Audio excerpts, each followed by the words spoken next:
seal element to get the glowing hot molten metal feel. This is pretty tricky. I think we struggled a little bit with what was going on here. We did. There was a lot of back and forth with George on the speed of the conveyor, the number of cutters, what was happening with his arm being pinned down. I remember lots of edits going back and forth. In this case, we did a lot of work on the miniature later to add smoke elements, and we changed the color of it, and we shot multiple passes of the miniature to allow interactive lights from all the hot molten metal that's going around everywhere. So, you know, it's quite tricky.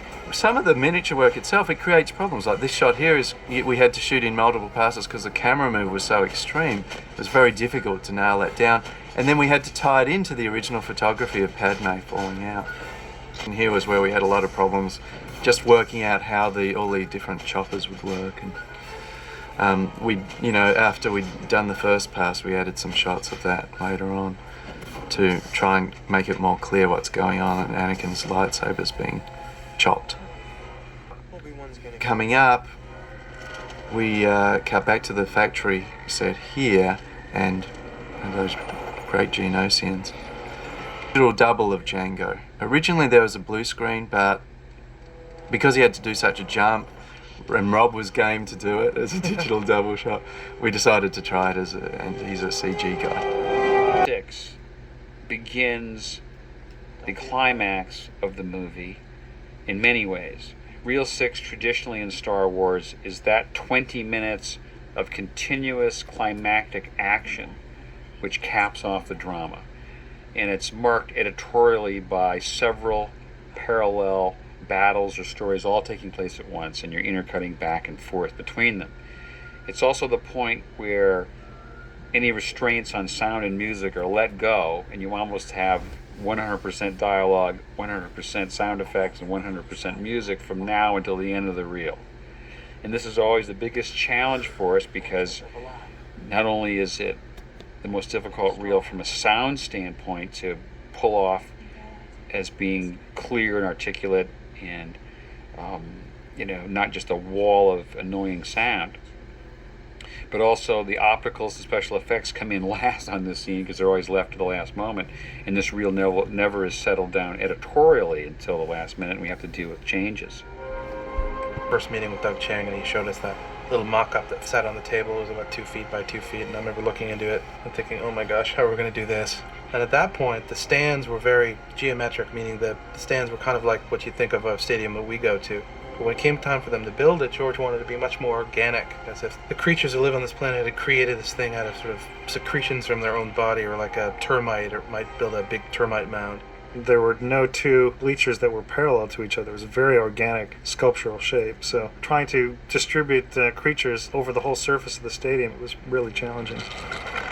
The walks here and the flying, and I'm especially happy with how we're able to get some physical interaction. Watch how this Geonosian pushes Anakin up against the pole. It's those kind of moments that I'm always looking for. I really want the characters touching each other, because for you, the audience, I'm always thinking that it helps you believe that they're both in the same space. They really exist in that world. We always joked about who Poggle the Greater was. This is Poggle the Lesser. I loved his armor and his bangles he had on his wrists. He's the leader of all the Geonosians. Much in the tradition of Episode 1, when Boss Nass didn't really look like a Gungan, and he was the leader of the Gungas, Poggle has this long tentacle beard that's simulated, much like how we do the clothing. Bad creatures. Kind of like big, scary creatures, and certainly violent actions. This particular action of the Nexu ripping this character off of the Ore and then dragging him away, we always went back and forth on whether it was a little too over the top. We joked about, what a 9-year-old or a 13-year-old would want to see, and we all agreed that they'd want to see that. But I know George was sensitive to us not going too over the top. Absolute nightmare for a lot of reasons. I mean, getting the lighting right, building the miniature. John Knoll just did a great job bringing this all together, because this is a really complex bit of action. We never had it totally storyboarded out. It was a work in progress for a long period of time. But getting all these different elements, having, literally all the background be digital. The only thing we shot here was a portion, I'd say about 6 feet high or 7 feet, were the poles, and we brought the sand into a blue screen stage, and everything else is digital. Story and everything, this is not very complicated. Basically, it's a series of cliffhangers. The cliffhanger aspect of this is more like A New Hope, of Escape from the Death Star, where they go from one cliffhanger to another cliffhanger to another cliffhanger to another cliffhanger. And just when you think they're going to get it, they get rescued, and then they go and just about get it again and get rescued. So this is much more in the classic Saturday matinee style of cliffhangers. We had for just ourselves, just the editing crew and George basically, we did it without any sound effects and music, because I felt that what we needed to see first was just the raw state of things. How well does the drama play as is? We know that sound effects and music are going to add greatly to it. But before we're distracted by that, we want to just evaluate where we are. So we've looked at the film, what we call naked. We're not naked, but the soundtrack is naked the first time.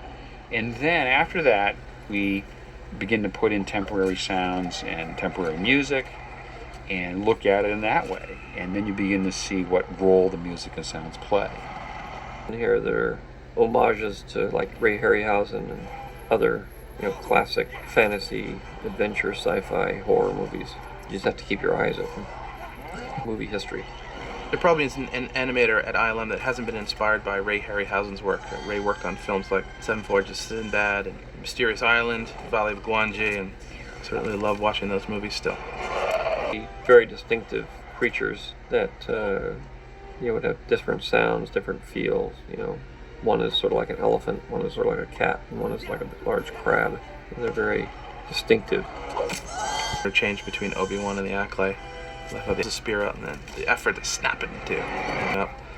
We'll put in actions like that. I originally thought that was just too broad, too comical, and George loved it, so it stays in the movie. Finish it off! To play a sequence this complex before, and it really is a function of using digital editing, using Videomatics, and great advances in ILM in terms of their animation capabilities. The complexity of some of these shots, and the fact that there's so many of them, there are hundreds and hundreds and hundreds of them, just was not possible. We were learning on the last film. Phantom Menace was a large exercise in learning how to use. Still learning even on this movie. We keep pushing the envelope, but it's not the same learning curve that we had to accomplish on Phantom Menace. To 80, this one goes from 80 to 90. The fun part of being able to set up a character like Mace Windu and Sam wanting to do the pictures is that we were able to set him up in the first film and then actually use him in this film, and there wasn't really any place for him to do battle or anything in that one, because ultimately everything is subservient to the story. And the plot was written 30 years ago, and there's a certain story that has to transpire. When I set a character up, I can't just use a character because I want to use a character. I can put him in there, and then he can grow into something in maybe the next movie, like this one with Sam Jackson, by making him, one of the Jedi Masters from the Jedi Council. When we get into here where we have, which I knew would end up in this film, which was a massive Jedi fight, and obviously he can be one of the leaders of that, and I can really utilize him. And Sam, obviously for him that was what he wanted to do, but he had to put up with the little role in the first film in order to get to the bigger one in this one.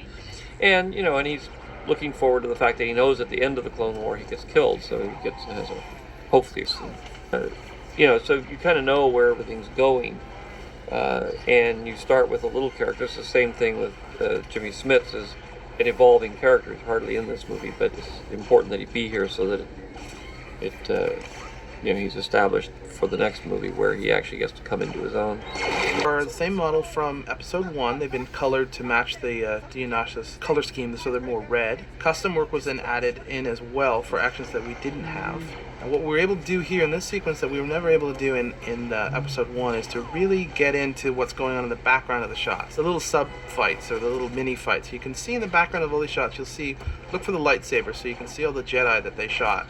live-action Jedi that were pantomiming fighting with droids. We would animate them as little vignettes, which means we would take one element of a Jedi, animate 5 droids attacking it or fighting it. Some would die, and some would fall down, and some would be okay. And then John and his team take those little vignettes and layer them in to the backgrounds of wide shots like this.